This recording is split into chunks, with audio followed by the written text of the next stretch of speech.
Bonjour.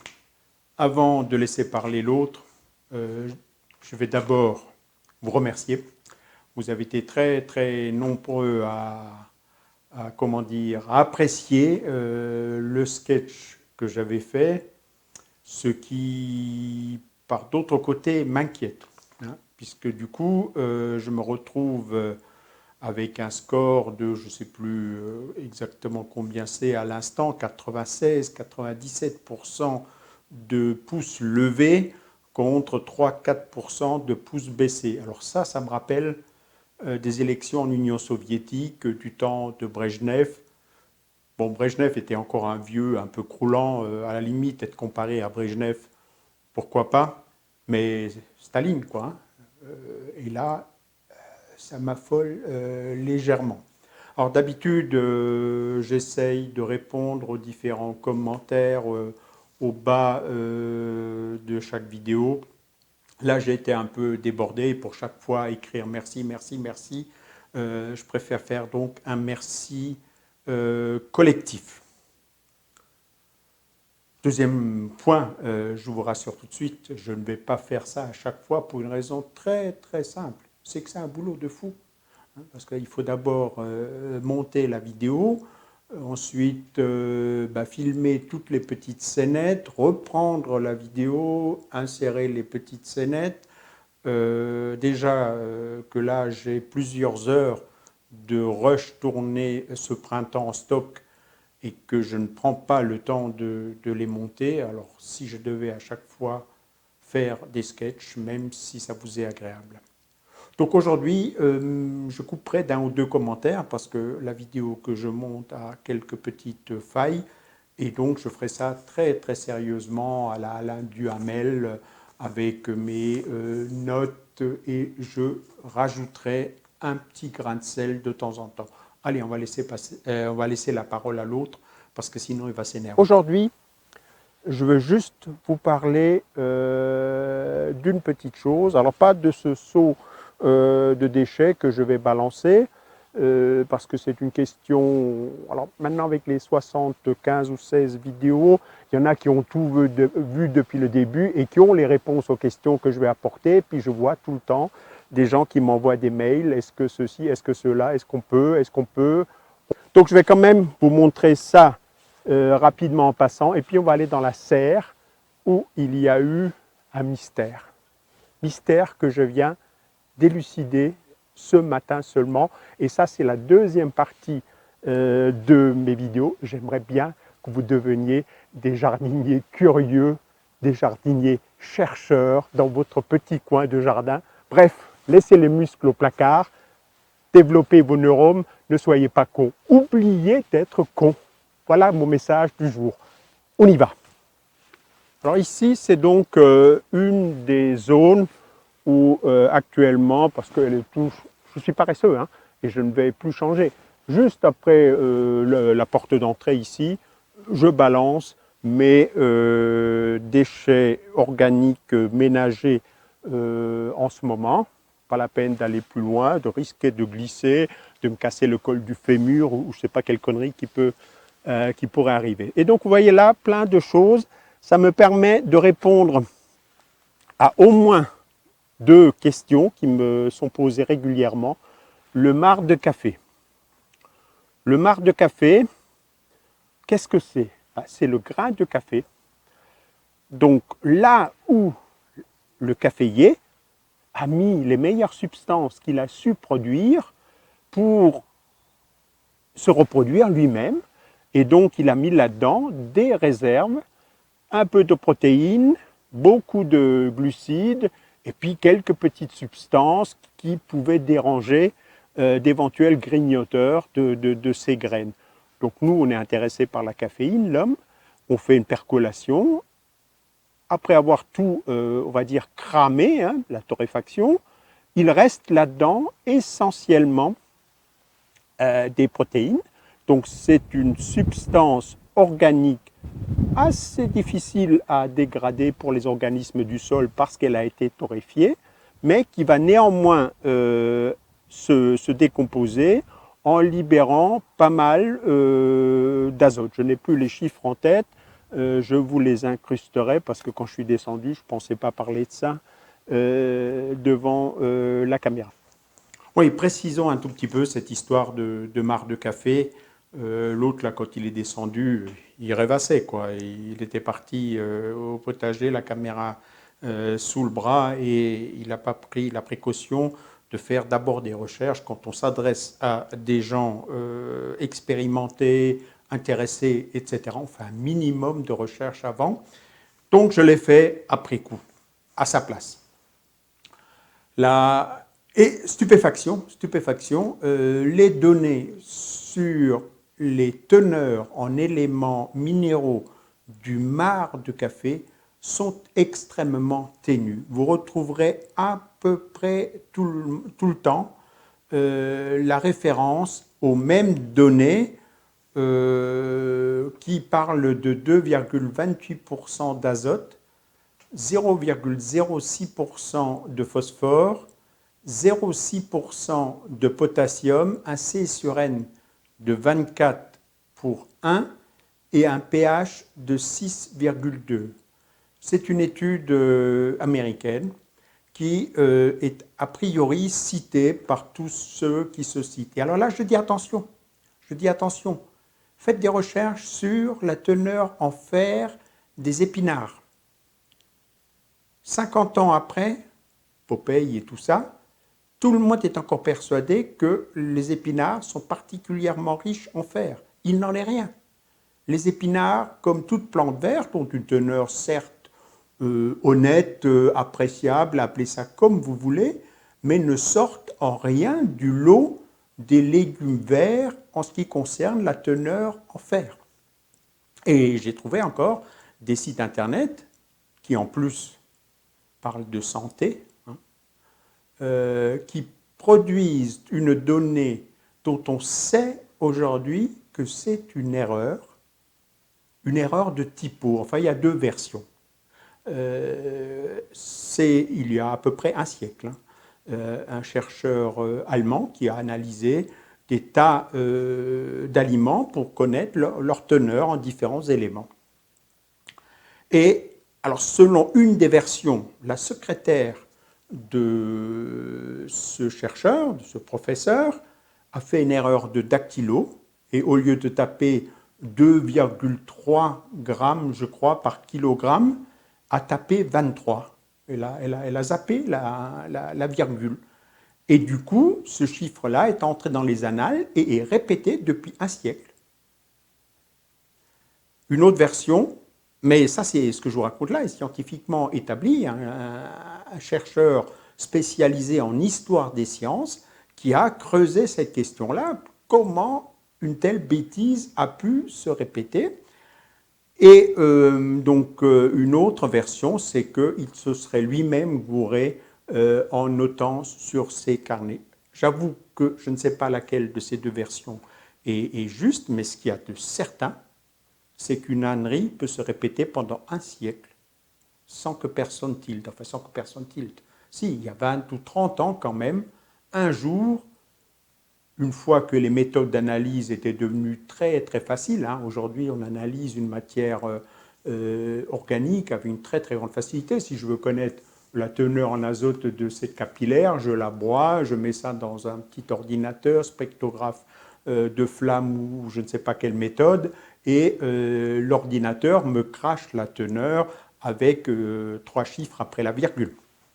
Et donc un jour, quelqu'un qui a été un tout petit peu étonné en se disant « Mais putain, pourquoi les épinards seraient-ils particulièrement riches et pas les côtes de bête, pas ces malheureuses salades ou pourquoi pas ces poireaux ?» Il a trouvé ça injuste et il s'est révolté et il a mis les épinards dans sa machine à analyser et patatras. Il est apparu que c'était faux.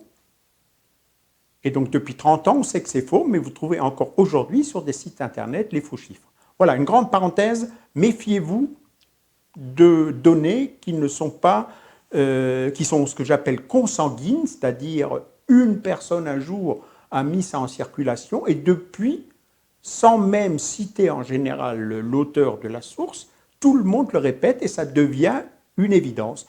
Une connerie répétée 10 000 fois reste une connerie. Répétée 1 million de fois, c'est une grosse connerie. Répétée 500 millions de fois, c'est une très, très, très, très, très grosse connerie. Point barre. Et donc, j'ai quelques doutes sur ces analyses. Alors, j'ai fait des recherches et j'ai trouvé une dame. Alors, par chance, j'ai travaillé pendant 4 ans en Namibie en anglais, hein, donc je lis assez bien l'anglais, en tout cas l'anglais scientifique, peut-être pas nécessairement littéraire, et je le parle relativement bien.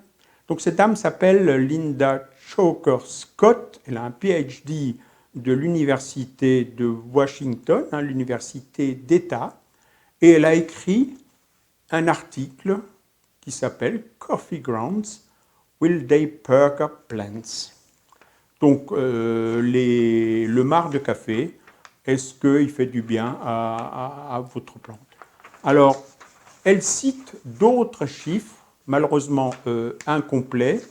Pour l'azote, d'après elle, c'est 10%. Je rappelle que le chiffre précédent, c'était de 28. Malheureusement, elle ne donne pas de données pour le phosphore, le potassium.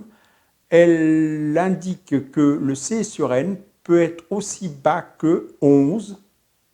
Donc on est là dans quelque chose qui est relativement riche en azote, hein, quelque chose qui s'apparente à des tonnes de gazon si vous voulez comparer à une matière organique fraîche. Elle indique bien ce que je dis aussi dans la vidéo, c'est que la décomposition de ce marc de café prend plusieurs mois. Et à propos du pH, alors là aussi, stupéfaction, elle dit que si effectivement certaines études ont révélé des pH aussi bas que 4,5 ou 5,2, d'autres expériences ont montré que cela pouvait être neutre, voire même alcalin. Donc elle parle de pH, elle cite des pH de 7,7 ou voire de 8,4. Elle cite enfin une autre étude qui montre que, alors là, ce n'est pas le marc de café, mais du compost de marc de café qui a été mis et que le pH a remonté dans les 2 ou 3 semaines qui ont suivi l'apport, puis il a baissé. Donc vous voyez que cette histoire de pH est extrêmement controversée. De même qu'on peut discuter sur le contrôle de certaines maladies par des apports ou de marc de café ou de compost de marc de café. Alors il y a bien sûr un certain nombre de champignons et de maladies des racines. Un effet bénéfique a souvent des taux, des teneurs très très faibles. Hein. Dans une des études qu'elle cite, il est question de simplement 0,5% de ce compost de marc de café avec un effet positif.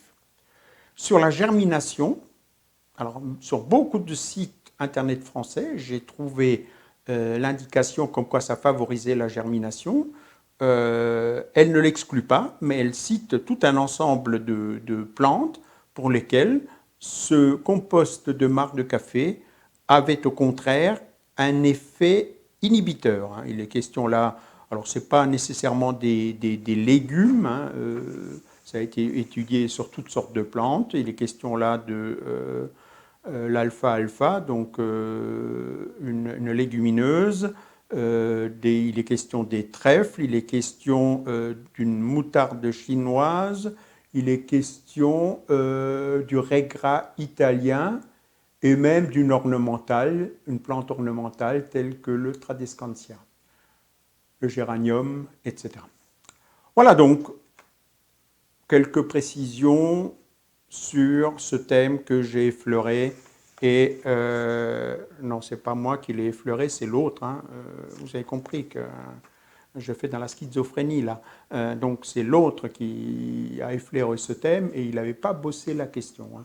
Donc heureusement que je suis là pour apporter quelque chose d'un peu plus sérieux et d'un peu plus scientifique. Allez, je laisse quand même causer.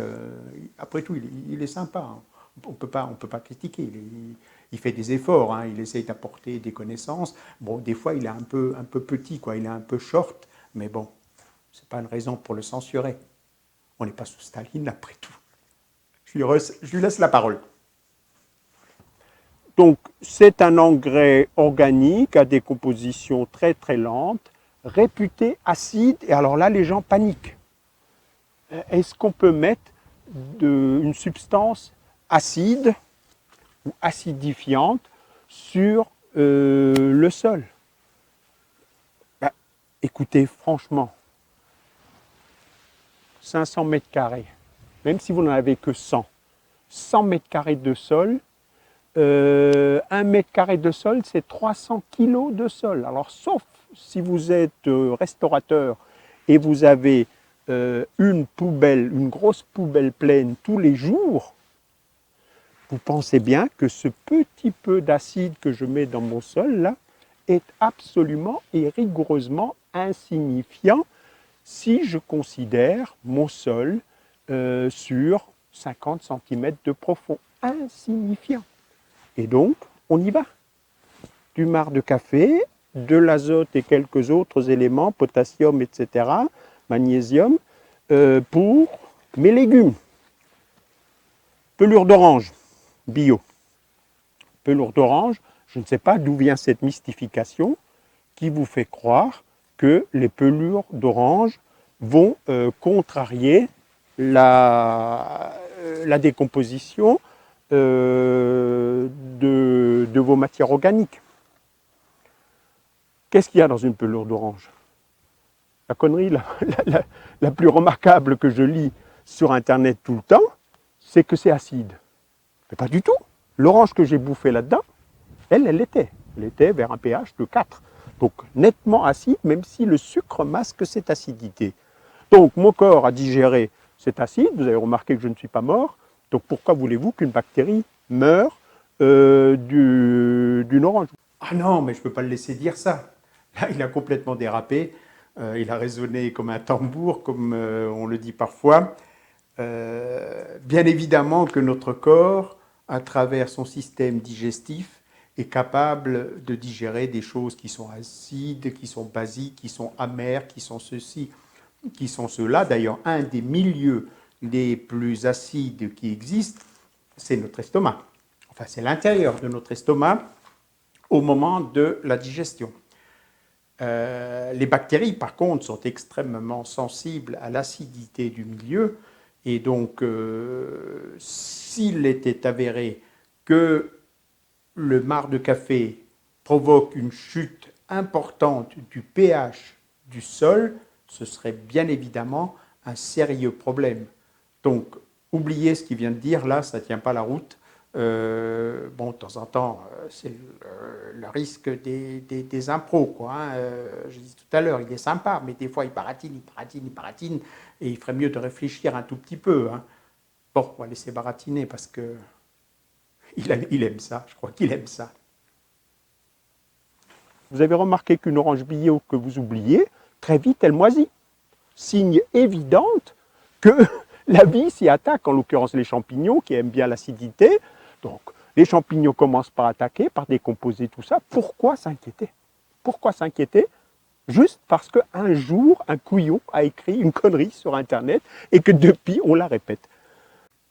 Alors, à ce propos, un petit témoignage. J'ai écrit ce que je viens d'expliquer ici il y a 2 ou 3 ans sur un forum, il me semble. Et quelque temps après, j'ai eu un mail d'un monsieur que je ne connais pas qui me dit « Vous avez bien raison, dans ma jeunesse, il parlait de quelque part du Midi, l'arrière-pays de Marseille, je crois. Il m'a dit il y avait une petite usine de production de jus de fruits qui a depuis disparu. Et à cette époque-là, les usines ne s'embarrassaient pas de pollution, etc. Ils faisaient beaucoup de jus d'orange et ils beignaient ces pots d'orange pressés derrière l'usine. Et il m'a dit, tu verrais aujourd'hui la jungle que c'est. Alors que c'était un endroit totalement aride où rien ne poussait, aujourd'hui il y a là une magnifique jungle. Donc 100% d'écorce d'orange décomposée au cours du temps est visiblement quelque chose qui peut donner un sol très fertile. Il y a quand même une part, toute petite part de vérité, mais comme toujours, montée en une espèce de mayonnaise, il y a là-dedans de l'essence. Vous avez tous fait le petit test de gicler ça devant une bougie pour que cette essence qui est contenue dans les pores de cette peau d'agrumes brûle. Hein, c'est donc un dérivé organique volatile. Et comme il est volatile, je vais le mettre là. 1, 2 ou 3 ou 8 jours de soleil là-dessus. Et vous pensez bien que cette essence a disparu, complètement évaporée. Et donc pourquoi voulez-vous que des organismes vivants n'arrivent pas à décomposer ces matières? Donc depuis toujours, nous sommes des grands consommateurs d'agrumes, orange, pamplemousse, je viens de balancer un citron. Depuis toujours, je balance ça et je peux vous garantir que dans 6 mois, vous ne trouverez plus rien de tout ça. Je vous le montrerai plus tard parce que je ferai aussi une vidéo sur le sol. J'ai des analyses de sol. J'ai enfin fait des analyses de sol et stupéfaction, mon sol qui était naturellement dans la prairie acide, pH 5,9, est remonté tout à fait naturellement sans rien faire d'autre que d'apporter des matières organiques presque à la neutralité. Il est à 6,5. Alors les voilà, ces résultats d'analyse, hein, les fiches. Donc le pH, ce qui s'appelle le pH eau, c'est-à-dire on mélange une certaine quantité de terre avec une certaine quantité définie d'eau distillée et on voit où s'équilibre le pH, était au départ dans la prairie dans laquelle j'ai installé le potager de 5,94, ce qui est nettement acide et d'après les recommandations du laboratoire, nécessiterait un chaulage de redressement assez important.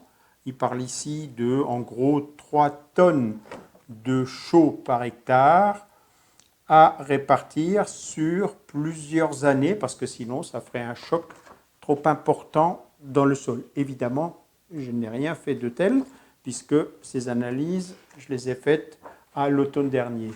Une autre parcelle donc, qui est traitée de la façon dont je jardine, avec essentiellement une couverture de foin sans aucun apport, occasionnellement, alors pas spécifiquement à cet endroit, mais sans doute aussi à cet endroit, quand même, j'ai éparpillé les cendres de ma chaudière à granulés de bois. Et donc, avec ce seul traitement, sans aucun apport tel que recommandé par les labos, et malgré l'usage intensif de ces épluchures d'orange, le pH est à 6,73. 6,73, c'est quasiment un pH idéal. On considère que vers 6,5, le pH est au top. On cherche un sol, pour la majorité des légumes, un sol très légèrement acide. C'est là que le meilleur compromis. Rien ne se bloque, tout fonctionne à peu près. Je suis quasiment au milieu de la fourchette de ce qu'on considère comme un pH optimum pour un sol de potager, sans avoir rien fait d'autre que de mettre du foin, peut-être occasionnellement des cendres, et tout en ayant balancé sans y prendre garde l'ensemble et la totalité de nos épluchures d'agrumes, pamplemousse, citron, orange, mandarine, etc. Tout y passe. Les gens feraient mieux de temps en temps de se baser sur des chiffres plutôt que sur des fantasmes. Et j'invite tout le monde à faire des analyses de son sol régulièrement, tous les 3 4 ans, pour voir l'impact qu'ont les pratiques, hein, ce que l'on fait à son sol, ce qui s'améliore. Et si vous faites à peu près comme moi, je reviendrai dans une spéciale sur ces analyses, vous verrez que tout l'ensemble des paramètres, y compris l'activité biologique, les teneurs de matière organique, les teneurs en différents éléments minéraux, tout, absolument tout s'est amélioré sans rien faire d'autre que d'apporter le foin. Ça paraît miraculeux, c'est, je l'espère, que vous l'avez compris dans l'ensemble de mes vidéos, quelque chose qui est réfléchi. Les chiffres parlent. Sans rien faire, sans amendement, le sol, dès lors qu'il est vivant, corrige ses principaux défauts. Extraordinaire. Et donc, sans aucune hésitation, toutes ces matières organiques, épluchures de pommes, épluchures de carottes, bien sûr que vous mettez, épluchures d'oignons, et toutes ces pots d'agrumes finissent en surface de mon potager. Basta, n'importe quand, tout au long de l'année. Évidemment, quand il fait froid et humide, comme en ce moment, ça se décompose moins vite et ça va s'accélérer quand les températures vont monter. Ça va s'accélérer si je mets du foin par-dessus, ce que je vais faire, après avoir récolté les dernières mâches qui traînent là. Et à ce moment-là, ce sera maintenu plaqué au sol humide et la décomposition va s'accélérer avec les températures. Voilà pour ce petit point. Bon, il était question là de pH, de paramètres chimiques, hein, teneur en éléments nutritifs, etc. J'ai totalement esquivé, pardon, parlons correctement, la question de l'aggradation du sol, c'est-à-dire de l'amélioration physique du sol, l'ameublissement naturel de ce sol par le travail des organismes qui sont ainsi bien nourris par la matière organique qui n'a pas perdu préalablement son énergie. Hein. Beaucoup d'énergie, donc il bosse, donc le sol s'améliore tout seul, aussi du point de vue de sa structure physique, pas seulement des paramètres que je viens d'évoquer. En balançant le seau, je sers un magnifique repas à tous les organismes qui bossent pour moi. C'est ça le vrai truc. Au passage, là, voilà déjà un citron que j'ai mis il y a quelques jours et qui est déjà en partie décomposé, comme vous pouvez le voir. Donc la nature n'attend pas. Allez, sortez-vous ces idées de la tête. Soyez des jardiniers curieux. Si vous ne me croyez pas ce qui est votre droit le plus strict, faites au moins sur 2 mètres carrés. Et si dans 5 ans vous observez une différence, téléphonez-moi. Si je ne suis pas mort, on en discutera. Alors on va passer au sujet du jour. Alors donc le sujet du jour, est-ce que j'ai perdu la main verte? Vous pouvez constater que j'ai toujours mes 2 mains, mais la main verte, ça c'est une de ces coutumes des jardiniers que de penser que c'est la couleur de la main qui va influencer la productivité de leur potager. Le 18 février, dans la serre dans laquelle on va se rendre, qui est ici à ma droite, j'ai fait la première action, la première tentative de jardinage de l'année. J'ai fait, comme je le fais d'habitude, quelques semis assez précoces. Il faisait alors très beau, température externe était montée vers la vingtaine de degrés et dans la serre, ça montait à 30-35. Donc j'aime bien forcer certaines cultures. Je suis un gros mangeur de crudités, de salades, donc très vite j'essaye d'installer des salades pour prendre le relais de mes récoltes de mâches qui vont assez vite, dès qu'il va faire beau, monter en graines de façon tout à fait normale. J'aime bien aussi tenter des petits pois des carottes, qu'est-ce qu'il y a encore, des épinards et une rangée d'oignons, les petits oignons blancs qui se mangent. C'est pas des oignons de conservation. Zut, on va se prendre un coup de flotte encore. Donc c'est pas des oignons qui se mangent, qui se conservent, mais qui se mangent donc en crudité, ceux que vous trouvez en botte avec un petit élastique dans les magasins. Donc voilà ce que j'ai semé. Alors les choses ont plus ou moins bien levé. On va faire un petit point là-dessus. La température du sol a été à ce moment-là à 10 degrés. Il y a encore eu quelques belles journées qui ont suivi. Elle est même montée jusqu'à 14 degrés. Pour les semis, je vous rappelle que c'est la température du sol qui est déterminante. La graine se trouve dans le sol.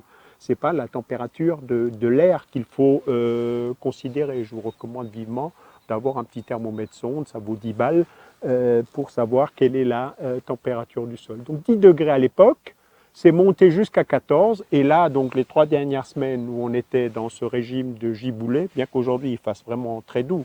Hier, mes doigts étaient gelés. Donc, c'est tombé à 8 degrés, donc un peu en dessous des seuils où la plupart des légumes, on va dire rustiques, tels que ceux que j'ai mentionnés, peuvent germer. C'est un peu oscillé entre les deux. La petite histoire du jour, c'est que pas un petit pois n'a levé. Donc, les semis sont du 18 février. Nous sommes aujourd'hui le 11 mars. Et donc très vite, après 15 jours, je me dis mais qu'est-ce que c'est que ce bazar? Pas un petit pois.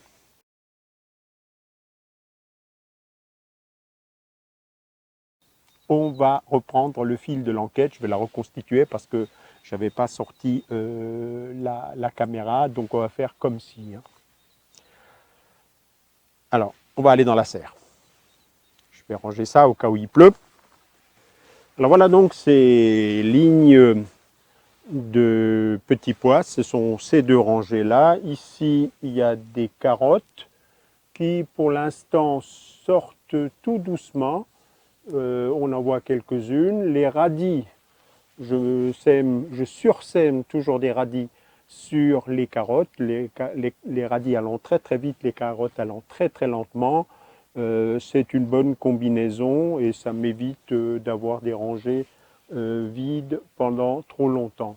Et là-bas, donc, des laitues, la fameuse gotte d'or, gotte jaune d'or, qui est celle qui s'est révélée l'an dernier la plus rapide chez moi.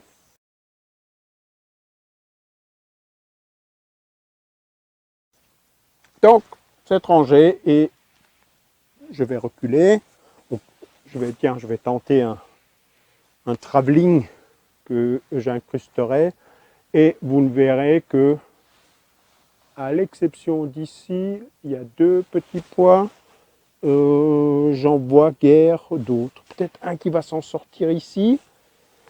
Et donc, évidemment, ça m'a alerté. Alors j'ai gratouillé, et en gratouillant comme ça, de temps en temps, je trouvais, comme ici, des morceaux de petits pois. Et il manque systématiquement le grain, parce que normalement, à ce stade-là, la plantule, elle est encore alimentée par ce grain. Alors j'ai connu un épisode tout à fait comparable il y a 2 ans, où j'avais fini par identifier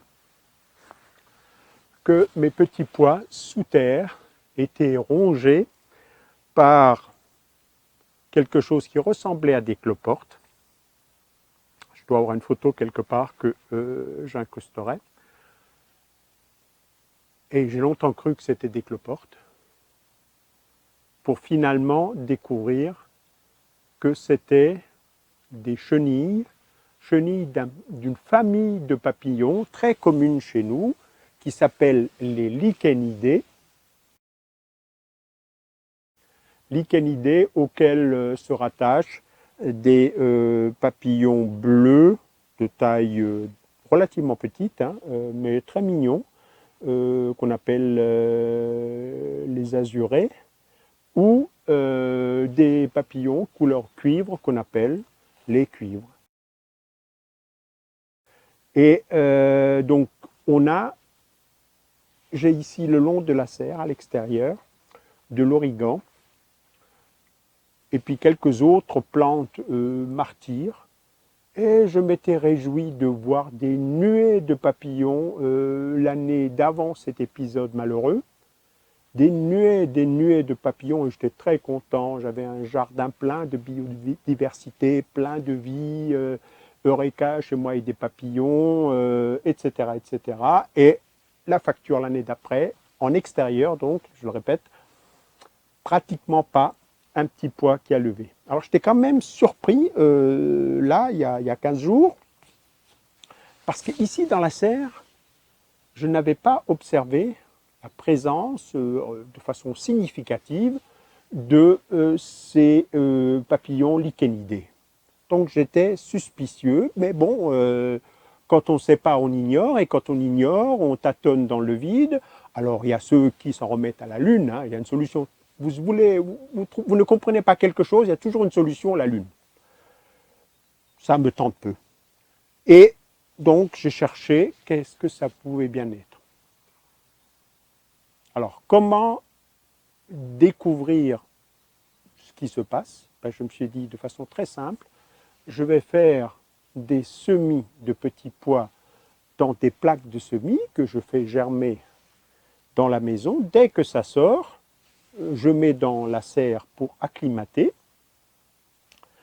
Et une fois que ces plantules seront assez développées, qu'elles n'auront plus besoin de l'énergie accumulée dans le grain de petit pois qui se sera naturellement vidé pour donner la plantule, je les repiquerai et l'affaire sera réglée. Et donc, prudent quand même, parce que l'inspecteur de Scotland Yard ne se fait pas berner comme ça. J'avais préparé 2 plaques, j'en ai gardé une dans la maison et j'en ai mis une dans la serre. Et c'était une excellente idée, je ne vais pas me vanter, hein, parce que ce n'est pas une idée de génie quand même, mais c'était une très bonne idée parce que vous allez voir la suite. Alors avant de bouger la caméra quand même, voilà le genre de thermomètre que j'utilise. Donc planté 2-3 cm dans le sol. Et donc ça me permet de savoir où j'en suis. Alors là, il fait aujourd'hui, hein, donc il fait relativement bon, 15 degrés dans le sol. Donc là, à peu près tout devrait germer. Il faut savoir qu'en dessous de 10 degrés, peu de légumes germent, même parmi les plus rustiques, hein, même si ne prenez pas ces limites de température à la lettre. Quand on dit que, par exemple, la laitue goutte jaune d'or germe à 10 degrés, ça veut dire qu'elle germe assez massivement, 80% des graines qu'on met dans le sol, et dans un espace de temps relativement bref, une semaine, 10 jours, quoi, hein. Si vous la laissez à 8 degrés dans le sol, elle germera, mais en 3 semaines. Donc, du point de vue agricole, ça n'a plus aucun sens. Et si la terre est à 15 degrés, comme c'est le cas maintenant, si je refais un semis, elle va germer à 90% en l'espace de 4-5 jours. Donc ces chiffres-là sont toujours à prendre avec des pincettes. Je suis toujours étonné, comme les gens donc ne prenez pas ça comme un thermomètre avec lequel on mesure la fièvre. 37,2 le matin, ça va, mais à 39, on commence à avoir de la fièvre et on va se faire dépister pour savoir si on a le coronavirus ou pas. Non, prenez ça comme des indications, d'autant plus que les températures montent le jour et baissent la nuit. Peu de jardiniers passent une nuit couchée sur le sol, sinon ils se rendraient compte à quel régime sont soumis nos légumes et notamment nos petits plants qui sortent. Puisque je vais détruire un autre mythe, Tout le monde est persuadé que plus les plants sont petits et plus ils sont sensibles au froid. Que nenni. C'est au stade de petites plantules que la plupart des légumes sont le plus résistants au froid. Cette résistance diminue lorsque la plante, le légume se développe. Plus il est grand et plus il devient sensible au froid dans la majorité des cas. Prenez pas ça, là encore, à la lettre. Allez, on va continuer notre enquête sur mais qu'est-ce qui donc m'a valu l'idée que j'avais perdu ma main verte.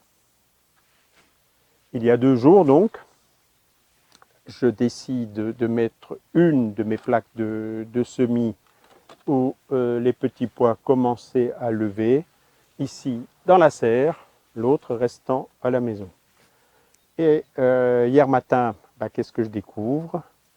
Un travail tout à fait sérieux de sagouin, avec la plupart de mes petites plantules qui étaient déterrées, et le petit pois, qui était donc censé nourrir ces plantules, qui avaient été mangées. Et donc, la piste des chenilles de lichénidés s'écartait, parce que j'ai oublié de le dire, ce semis a été fait dans un terreau de semis du commerce. Donc aucune chance que mes papillons avaient pondu là-dedans, et aucune chance qu'en une nuit, ils aient migré et trouvé à travers cette cagette, contourné la plaque pour creuser là-dedans. Par ailleurs, ils ne faisaient pas les trous tels que je les ai trouvés ici. Les chenilles de lichénidés bouffent tout simplement, vident très exactement les téguments, vident le petit pois de l'intérieur, et vous les trouvez, ces chenilles, dans le sol, à la place du petit pois qu'ils ont vidé. Donc ce n'était pas du tout ces symptômes-là. 2 hypothèses, hier dans la journée. L'une qui me paraissait peu probable, un oiseau. Ça ressemble vraiment aux dégâts que font des corbeaux, par exemple, sur des semis de maïs. C'est bien connu en agriculture. Hein. Ils repèrent l'intervalle de semis et piquent, ils remontent toute la ligne et mangent les grains. C'est pour ça que ces grains sont traités avec des répulsifs contre les oiseaux. Entre autres, hein, ils ont d'autres traitements, mais ils ont aussi celui-là. Donc, peu probable, parce que la serre est quand même relativement étanche. Il n'y a guère que sous la porte qu'il y a un petit passage, un oiseau qui rentre. Il m'est arrivé d'en trouver dans la serre. Ils sont plutôt affolés au moment de sortir parce qu'ils ne retrouvent pas la sortie. Hypothèse peu probable. Et deuxième hypothèse, mais je ne connaissais pas cela chez cette famille, un rongeur extrêmement malin qui arrive à gratouiller. Donc je me suis demandé, est-ce que mes râteaux-pieds, qui eux sont des végétariens en pleine forme, sortent du sol et viennent gratouiller, creuser pour manger ces grains qu'ils affectionnent particulièrement, ou est-ce que j'en sais rien. Et donc, hier, dispositif renforcé, une caméra que j'ai, qui est censée se déclencher la nuit. Encore un bourdon. Donc là, l'activité des bourdons, c'est déjà le deuxième que je vois. Sans doute, il est sorti de quelque part d'un petit trou sous la terre où il y a son nid. Et donc cette caméra que j'utilise de temps en temps pour essayer d'identifier des animaux nocturnes, comme la nuit je dors, moi, paresseux, je dors, je confie ce travail à cette caméra. Donc là, je ne sais pas si elle s'est déclenchée. Et j'ai mis en place donc de bêtes tapettes dans lesquelles j'ai tout simplement mis une de ces plantules.